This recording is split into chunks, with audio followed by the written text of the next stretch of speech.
नमस्कार। उत्तराखंड बीजेपी संगठन के सभी सदस्य 2027 के चुनावी विमान में बैठ चुके हैं, लिहाजा सभी ने अपनी कुर्सी की पेटी बांध ली है। जी हां, उत्तराखंड दौरे पर आए गृह मंत्री अमित शाह ने प्रांतीय टोली बैठक में बीजेपी का चुनावी मोड ऑन कर दिया है।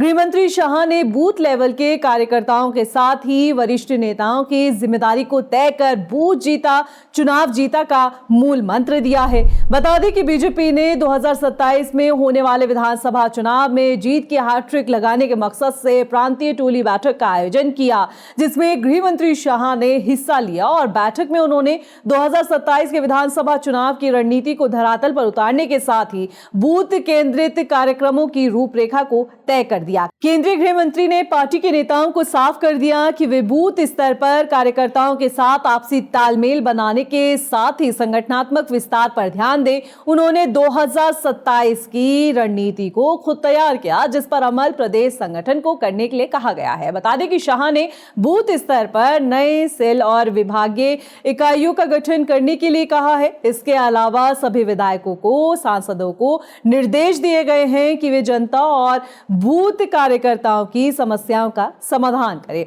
सांसद और विधायक बूथ स्तर पर जाकर हर दिन कोई ना कोई कार्यक्रम आयोजित करेंगे। बूथ मतदाताओं के बीच संवाद किया जाएगा, जिसमें केंद्र और राज्य सरकार द्वारा चलाई जा रही जन कल्याणकारी योजनाओं के बारे में जानकारी दी जाएगी।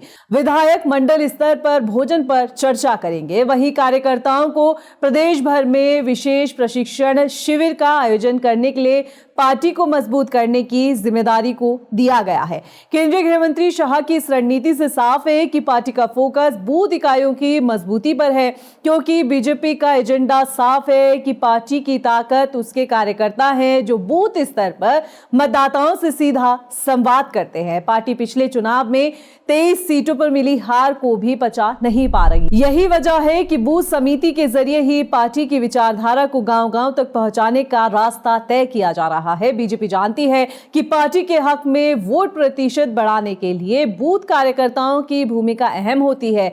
यही वजह है कि बीजेपी बूथ इकाइयों की मजबूती पर ध्यान दे रही है। इस रिपोर्ट को लेकर आपका क्या कहना है, आप हमें कमेंट कर सकते हैं। आप देख रहे थे खबर उत्तराखंड और मैं थी आपके साथ रक्षंदा खान। नमस्कार।